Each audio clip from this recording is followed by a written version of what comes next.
Hey, welcome to the director's commentary for Praeteritum. Let's get started. So what I wanted to do here with the logos is that I was debating hard on whether or not we should do like any sort of like studio logo, and what brought to my attention is that like, hey, what if we had some establishing shots instead of going like straight into the uh, Ethan being interviewed by Loban Geyer for him being able to do these tests because his mom has cancer. But I think having the establishing shots really worked out, and it looks a lot nicer in comparison to just like that jarring opening of just, oh, we're here right now.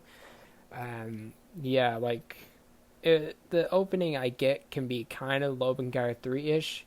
I did that in the sense that this gives like background context to Ethan's like overall struggle of trying to remember his past, and this sort of gives you clues as to like how things will eventually play out with the memory loss, and how when he's Isaac he doesn't remember anything he does during that time. And that was briefly hinted at in part 3, where he's confused as to why the hell he's at the beach, and how he doesn't like remember like killing Michael even though he didn't. And a lot of this other stuff is just really set up. But I also kind of like, I realized that as soon as I was like filming, like, this is kind of similar to 3, but I think in a way that's a good thing, because I took like a year long break almost from filming. Like, so I think it's sort of a way to get people like back into sort of my movies, how I made them, because like it's nice, like sort of like a bit of a comfort feeling. I don't know how to describe it particularly, but like I like how I wrote the dialogue here. Like I told the audience that Ethan's mom has cancer without outright saying it, by like insinuating it like through chemotherapy, harshness, and all that. But right here, I like this intro a lot, as it's like right back into where part 2 leaves him off. Like he was running, and you get an intercut with the logo or with the title cards right there, and then you get the 2019. I did like the 2009 and the 2019 text partially to help establish a timeline of events, because I realized like the original trilogy just did not have a solid timeline of events. So it's confirmed that Dr. Lobengar will take place in 2009, and everything else 1, 2, and 3 are in 2019. And right here, I like the title credits as sort of like a nice transition for as it's Ethan's car ride from him fleeing the scene. That's what this is supposed to be, instead of like just what I've done before, which is black screens and with white text. That's what I've done for like number 1, 2, 3. I wanted to switch things up. Like I felt like that just wouldn't like be the case. Even then with the credits at the end, I felt like I wanted to do something different that I hadn't done before. With like I experimented with that kind of idea for Summerfields as well, but obviously like that movie got shelved. I didn't really like have the time to put it there, but I decided, you know what, let's try it here. And so yeah, I think it works out well. And this is my first time like ever doing the soundtrack all by myself. Like I had people do a majority of it before, but this was a brand new experience for me, trying to like do the entire soundtrack. Like I did some stuff for Summerfields, like a majority of that, and then I did a little bit for 3, but I took what I learned from my soundtrack from 3 and the soundtrack from Summerfields, and I combined them together. Like at points, like it's very like some motifs are taken, or loops are taken directly from Summerfields and combined with 3, and I think it sounds decent and as the best as I could possibly get. And I took a lot of inspiration from different like songs that or soundtracks that I liked. Like Clint's theme is straight up like a reference, like a big sort of like reference to the Death Note soundtrack. I love that anime, and so being able to pay homage to it sort of with my own kind of take on what like a detective theme that sounds similar to the Death Note soundtrack was just great. And like even then with the theme that plays when Ethan is sneaking into that house, like it's like a nice calming sound. And I took notes from Resident Evil 4's save room theme for that, because that's just so calming. And I wanted to like, well, he's like sort of taking, like, finally he's got like some sense of reprieve after everything that's sort of like happened to him. Right here though, like voiceover repeat, I don't mean to go off the rails, like going forward constantly, but like I don't want to drone on my like commentary a bit too much. But voiceover repeat was super chill. I was happy to get him in this. I hit him up on Cameo, asking him if he could do it. He directed me to his website, and I paid him $150 for those lines. And he was super great. Shout out to voiceover repeat if you're watching this. You were incredible, man. Same with Dawson West. We got like actual actors for this thing. Like Dawson West is a actual actor who Alex Hayes, who's Clint in this, knows. And I was super happy to get him in it because Lewis got recasted like twice. He was going to be played by Gomez, who was going to be in Summerfields. Then he was switched over to Porky, and then he just became Dawson West. And I think like Dawson just really, he was great. I look forward to working with Dawson and Alex again. I was very happy with how they were in this movie. But right here, I liked a lot of the shots here. This is my first time like actually like filming at night. Like I originally was gonna film at night for Summerfields. A lot of that was gonna be at night. But here it's like my actual attempt to put it in a movie to play with like the sort of time period. But right here as well, when I hopped that fence, originally I was going to have my tripod and my camera set up in that room where you see that window. It was going to be facing outwards. So when you see Ethan hop the fence, it would be like from the perspective where you're inside the house looking through the blinds as he does it. But unfortunately, the shot that we got there just did not look good at all. Like it was pitch black. You couldn't see anything. But right here, I sort of like how he's like almost scavenging for supplies. Like he just got done like basically killing someone, and he's just trying to find food. Like he's hungry. He's like, it was a traumatic experience for him. So like you could see he's very much like trying to chug this Gatorade and then like eating that pizza like feverishly, like just trying to process the past like hours, like couple hours for him. And it was just like incredible. Like I tried with this sequence at night to say as little words as possible for Ethan and just convey to you what he's trying to do and what he's going through the editing, through the shot compositions, and through his actions. I tried to do that with him, and I think it worked rather well. But yeah, right here you can already tell he's trying to like see different like clothing options he can take in order to like swap clothes, because he's probably going to need to do that, even though he doesn't exactly realize he's a wanted man. But right here, this is my first time like doing a shot like this in the shower. I wasn't nude in this scene. I had my underwear on the whole time, and like I tried not to get my phone super wet, so I had it on the tripod like leaned up like close to the wall in the shower. It got a little wet, but I realized that my phone was basically kind of waterproof in the sense that I dropped it in the sink at work and it did not get water damaged at all. Part for the charging point, but that was like a little bit, it just needed to dry for that. But yeah, and then right here, this is basically just Ethan trying to wash his face off, trying to look in the mirror, trying to process everything. And right there, like even then in the shower where he's getting like, I tried my best to recreate the lines from like the flashback in 3 and 2, but like to just have him go like PTSD, like the ringing, just like him trying to like phase out like the sounds right there in the shower. I took inspiration from Breaking Bad, like whenever Walter White got the news that he had cancer and you just hear the ringing as everything else like droned out. I tried to like recreate that because I thought that was genius in a way to represent someone trying to like go through a traumatic event. And I even did it again more so when he learns that he's now like basically a wanted man now by pretty much the entire country or state. And right here, I had more ideas I wanted to do in that house, but I didn't want to make the house scenes too long. And originally we were going to have like I was going to have to try to find a way to have like the elder people, like they notice he's in the house like at night. They hear some stuff, but they don't know it's him yet. So he's trying to hide from them. But I didn't know how I would do that. B, ran out of time, and I honestly think it wouldn't have looked as good as I wanted it to.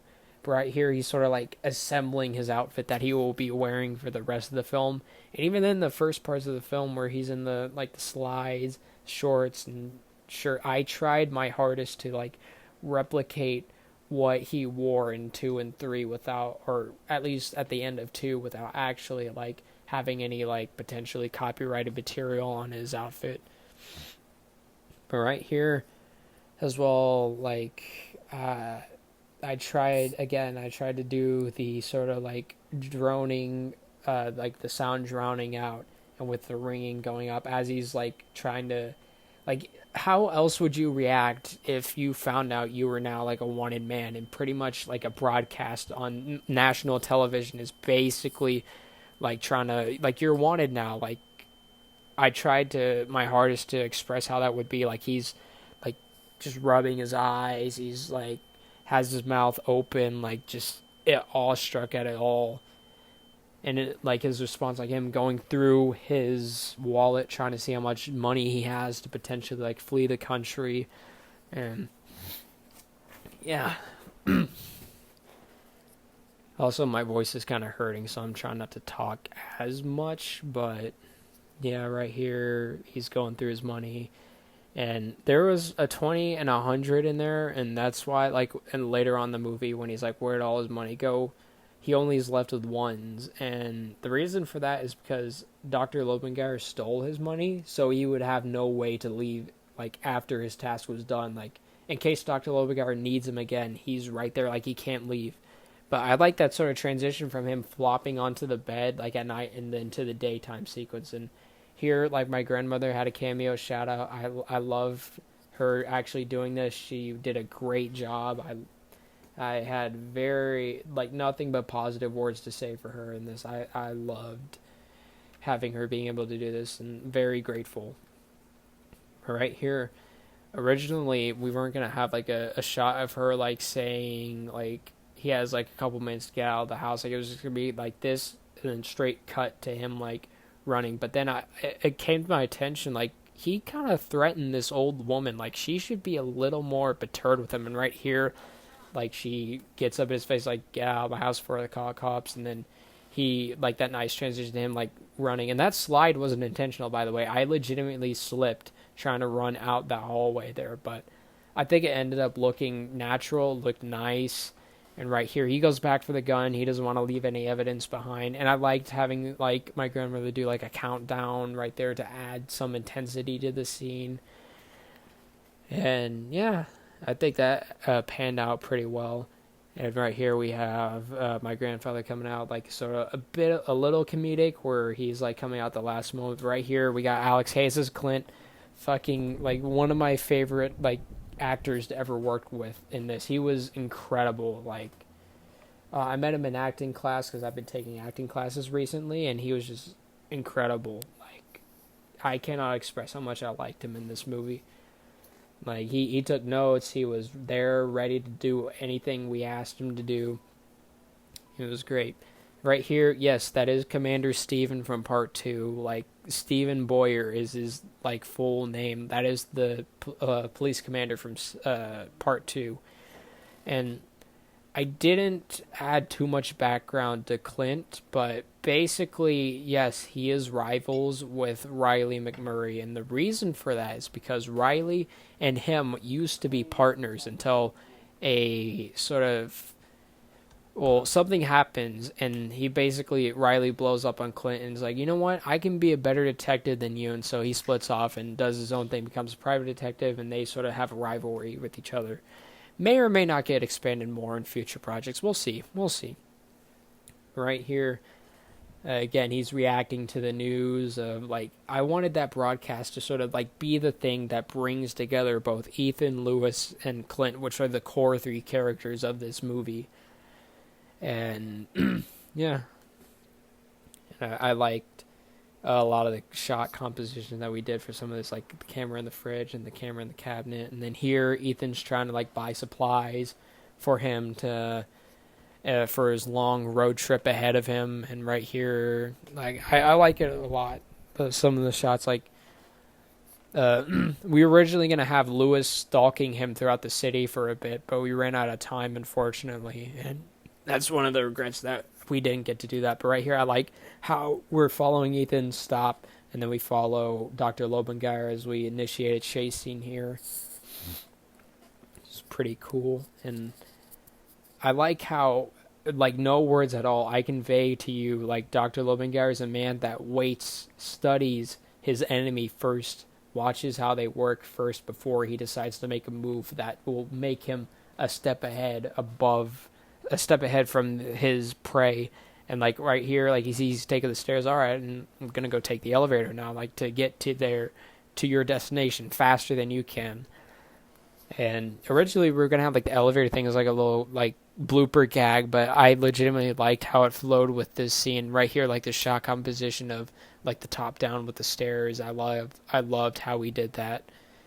It ended up coming out pretty nicely, and then like with that he sort of like has that cocky smile, and then we tried a lot. Like originally Dr. Lobengeyer was going to come out from the staircase right there and then block him right there, but the reason why we didn't go through with that is because the background noise right there at the staircase was sort of too loud, so you couldn't really hear us talk at all. And right here we got him at the pillar, like he's putting him up. Like Dr. Lobengeyer has been keeping tabs on Ethan the entire time. Like I know we didn't mention it because it's insinuated he did, but he was supposed to like outright mention it in the post-credit scene that, yeah, no, he's been keeping tabs on the entire situation. But now, if you rewatch number 3, you can see now that Daniel poking his head out from behind the pillar is now canonized. That accident is now like officially canon because, yeah, he really was like keeping tabs. He's been watching Ethan since the beginning, since he got arrested,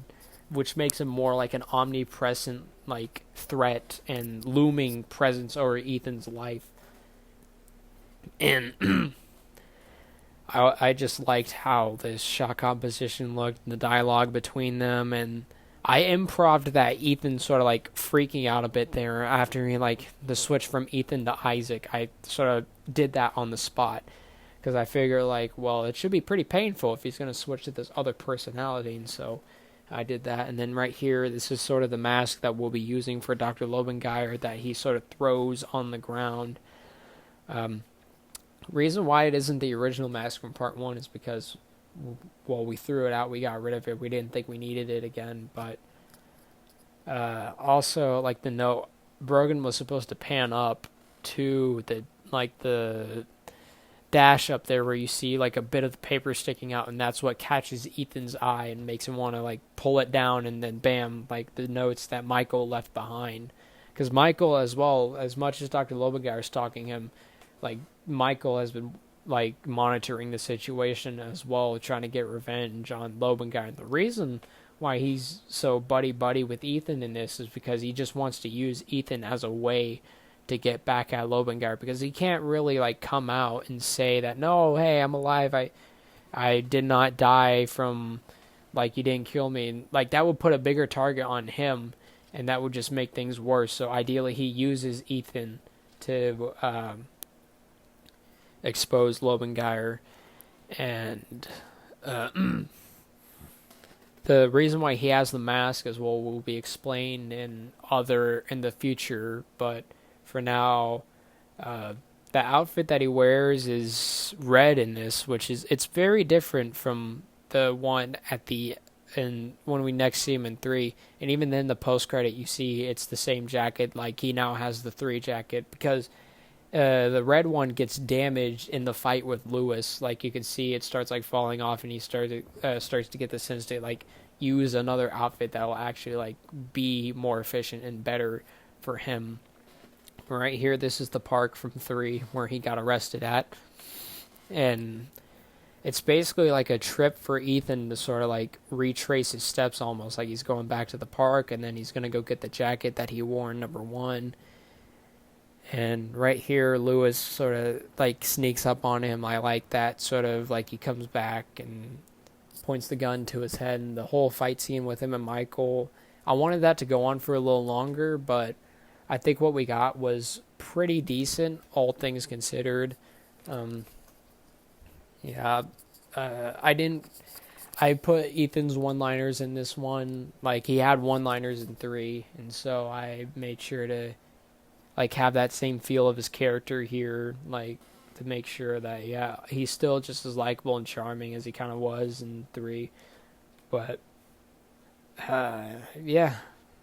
Another thing that we were wanting to do for this is that I wanted to make Clint and Lewis more of a present. Like, the film is long enough, right? It's almost 40 minutes. Technically, if it was 40 minutes, it could have been feature length, but we didn't because I wanted to take my phone storage into account and other things. But I think the pacing as well was fine enough. Like, here, Ethan's trying to, like, tell the bounty hunter to stand down.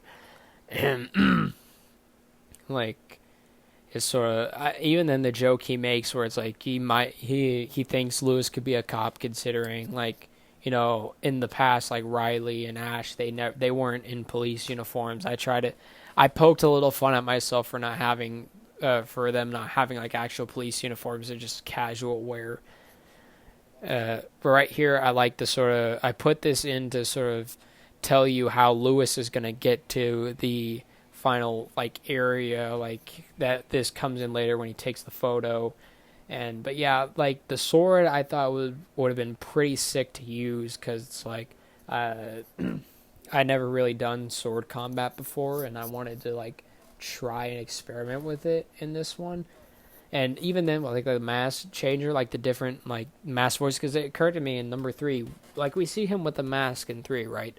But we never actually hear what he sounds like in 3 with that mask on. And so I wanted to try and think, well, wouldn't it be cool if he had, like, a voice, like a robotic sort of, like, voice in that mask? And I tried to experiment with that. And I think it went well for the most part. Again, with some of the scenes where he's just standing there, I want to take what I learned with this and apply it to the future when we inevitably do it again, because this isn't going to be the last time we're going to do something like this. And again, the reason why his mask is a voice changer and all that, it will be explained in the future. Like, but for now, I just wanted to have an excuse to try it. But right here, I think we did a lot better fights than in 3 and 2, because we had the fights sort of sparingly in this one. It's really only like 2 fight scenes in this in comparison to 3. There was like a bunch in 3. Like, I think there was the confrontation with Ethan and Riley again, and then we have the fight scene at the lake, if you can even call it one, and then the fight with Dr. Lobengeyer, Ethan and Riley, and then the final fight. Here, there's only really like 2 fight scenes. But yeah, right here, someone calls the cops on them, and that's what gets them to, like, split. It's a draw for now. And Michael, like, we were going to have more with Michael, but we ran out of time. He was originally going to, like, grip his sword, like firmly at the mention of, like, Ethan, like, killing Ash, and, like, you can tell that there's some animosity towards Ethan from Michael's perspective, because he did kill his brother, and Michael is reasonably, like, upset with him at that. But here, I think I did a pretty decent job at, like, conveying to you how Clint hunts someone down, where more like Lewis is more like a bounty hunter on the sort of ground. Like, he goes directly in, like, for, like, just the hunt, while Clint's more, like, laid back. He waits and assembles the pieces before he decides to, like, make a move. Like, right here, he's trying to gather more evidence he can, and then he gets the coordinates to the jacket and all that, and, like, it sets up a little tension between them where, like, Lewis is holding back. He's keeping evidence from him because Lewis wants to get to the money first before Clint could, because that's primarily, like, they're not good guys, essentially. Well, Clint's a decent person, but, like, again, like, he just wants, like, make a little money on the side, but ultimately bring Ethan into justice. And Lewis is just the man out there for money. That's all he cares about. And if it's a way that he can bring someone in and get that money reward, like, if it means withholding evidence, like, he'll do it. And obviously he did it in this one. But we actually filmed like Alex's dialogue and Dawson's dialogue on 2 separate days because Dawson was we ran out of time with him when we filmed the final battle and all that, and so we decided to like shoot like on Tuesday with Dawson and the Thursday with Clint or and yeah, we decided to do that and basically just edit them together because we couldn't really like coordinate them to be on the same day. So if it meant that I could edit them together and get the product out when we could, I would do it, and well, I obviously did, and I think it turned out like not terrible. It was a decent sort of stitched together dialogue, and like right here, I like some of the shot compositions I did here, where it's like we're following him from behind, and then we get like that little wide shot of him walking up to the car there, and we got him about to head off to the final area, and yeah, my voice is kind of hurting as well. Like I'm sorry about that if I'm not trying to if I'm trying to find like more things to talk about, but I liked the sort of like final battle like area, and the final battle in general was a lot better than in how we handled it in 3-3. Final battle was like too short in my opinion. Like they say you are your worst critic, and that sentence cannot be any truer with me. Like sometimes I find these little flaws that in the films that just make me like, oh, I wish I did that differently. Oh, I could have done that like slightly differently, made it better. But like here with the sort of confrontation between them, it was originally going to be a little different. Ethan was going to get the jacket first, and Clint wasn't going to interrupt him. And while Ethan's freaking out like with the sudden flashes after touching it, that's when Clint sort of makes his entrance. But yeah, that is the same jacket he wore in number 1. That's why that's sort of significance. And we get the flashes of the tape, and that explains why he's like walking to this area to get the tape. Like this whole movie was basically trying to explain what Ethan was doing, like in that in between, and what made him go on the path that he was on when we next see him in 3. Because that always bugged me. Because we had parts of 3 originally in the script where we were going to see like Ethan before he was headed to the tape. It was going to explain why it was there, but time constraints, and we didn't do it. But right here, it gave the way for me to get this idea to do this movie and to help like flesh that out even further. And those quick flashes of Dr. Lobengeyer telling him to kill Michael, that is from part 1, where like it explains where Lobengeyer was before, like while Ethan was out there trying to hunt Michael. He was hiding in the bathroom the whole time at first, and once Ethan knocked him out, he got out of the bathroom and then went into the other room because he didn't think Michael would be that big of an issue, but evidently he was a pretty big issue for Ethan to handle. And I like how intense and like disorienting the scenes where he's discovering his like all those quick flashes were, because that's really kind of, I wanted it to be very like nonsensical, but like to the point where it's not completely nonsensical. Like you can get a gist of what's happening, because like all of these flashes are going through his mind like at like light speed, and he's trying to process it. So I wanted the audience to be like in Ethan's shoes, trying to process it all with him, in the sense. And when it's finally like he's sort of taking that breather, that's like the audience like taking a breather, trying to comprehend what is going on. But then Ethan now has his mission is set to get that tape, because that tape must be important, because he saw it in those flashes, and if that can help convict Dr. Lobengeyer and make him the free man, he's going to be all for it. And that's why he's going to get the tape in part 3. And I like the sort of like the brief pause after Clint says like the jacket isn't any real evidence. Like Ethan's trying to think of ways to counteract what Clint's saying, but ultimately he can't really like refute it just yet, because he doesn't have like actual solid evidence, and that tape might actually have solid evidence on it, and that's what he's trying to like place all of his eggs in. And I like the sort of the concept of the final battle here. I thought was great. It's all three. It's like a three-way battle between Clint trying to bring Ethan into justice, to get some more credibility for him being like a private detective, and then Lewis is trying to get the money first. Ethan's trying to get his freedom. Like, it's a great concept for a final battle. It, like, I compared it to the good, bad, the ugly. Like you see in that movie, all three of those characters have a three-way battle. They're all trying to get their own. They're trying to get something for their own goals, and that's what it is here. Like Lewis trying to get money, Clint's trying to get credibility and a little money on the side. And Ethan's just trying to get his freedom, and I think that was really cool and beautiful. Like right here, we see a bit of Ethan trying to master the serum here, which will be more explained in the next one, Dr. Lobengeyer, but like he's enraged and the serum helps fuel it with the adrenaline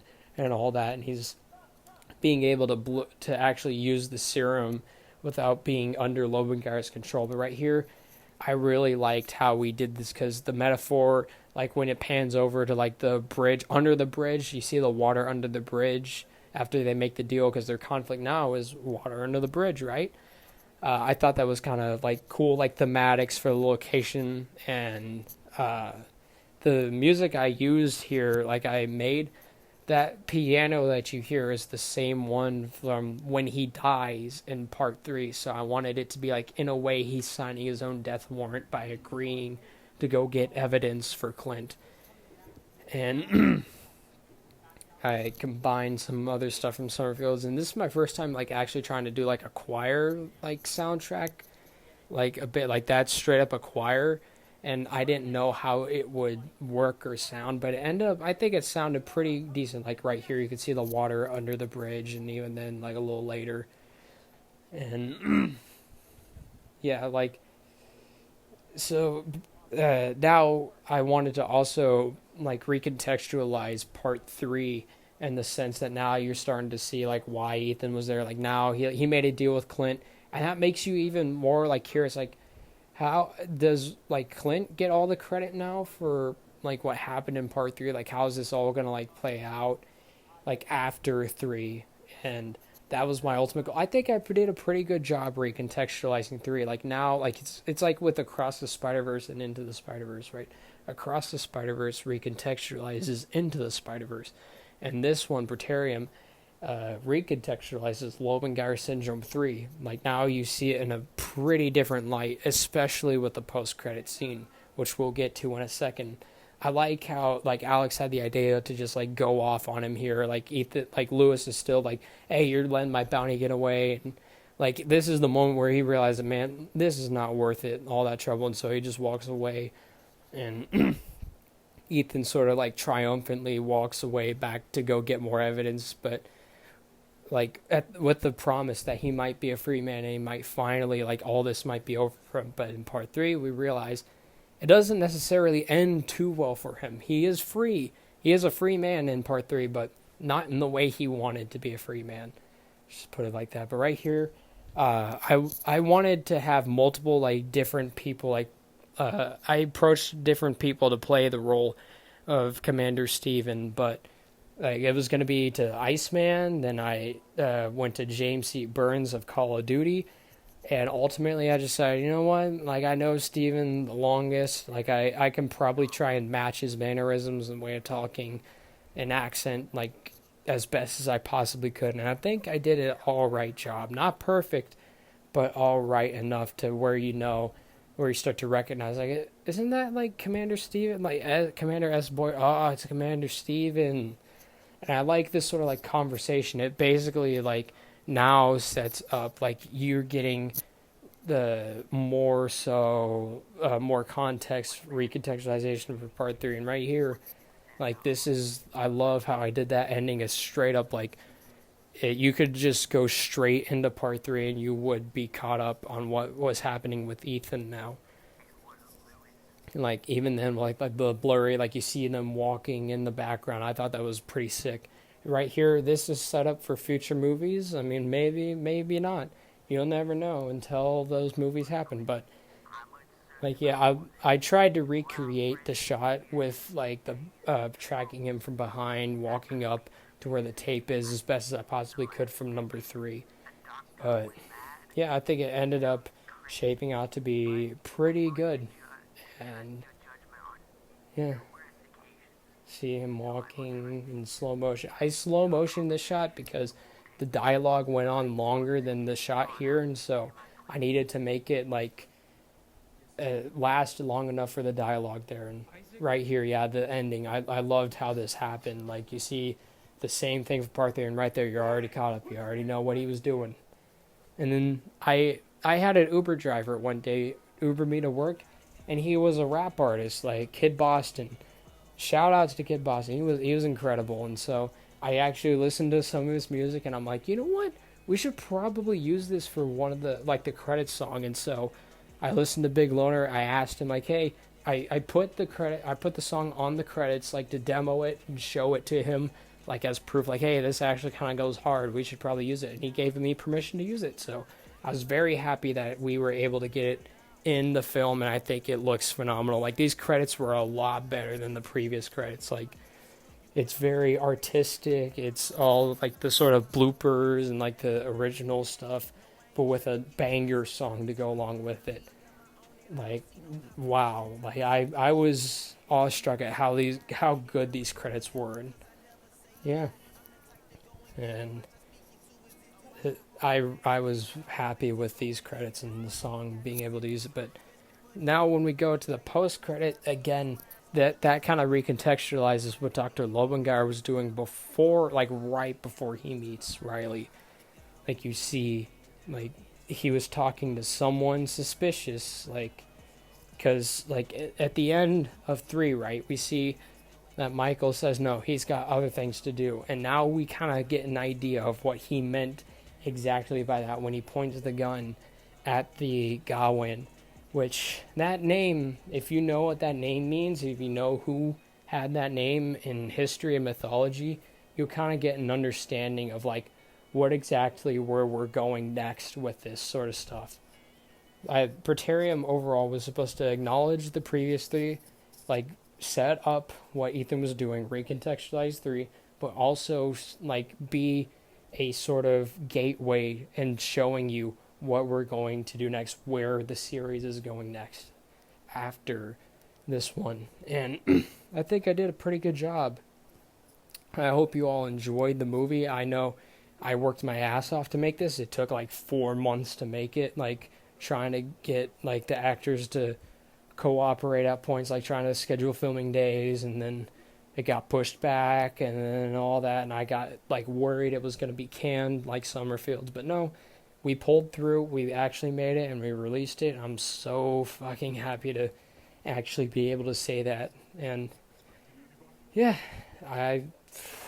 if you enjoyed it, thank you all so much for even watching it. Like I didn't think like people would actually like care about like my movies and like my filmmaking journey after like what happened, but to see like that many likes, like that post that I made like saying, hey, we're filming, got the most amount of likes I've had on a post in a while, and that was incredible. Like I cannot express how much joy that brought me to see that you all still cared about this stuff. And thank you all, thank you. Like you cannot imagine like how grateful I am for you all so much. So and right there as well, we tried different like ideas. I was gonna have like him holding the case at first. Like that case, like in actuality, is a poker case. I didn't want it to like give the illusion that it's a poker case, because then that would kind of like break the illusion that like what's in the case. Like he put the serum in the case, and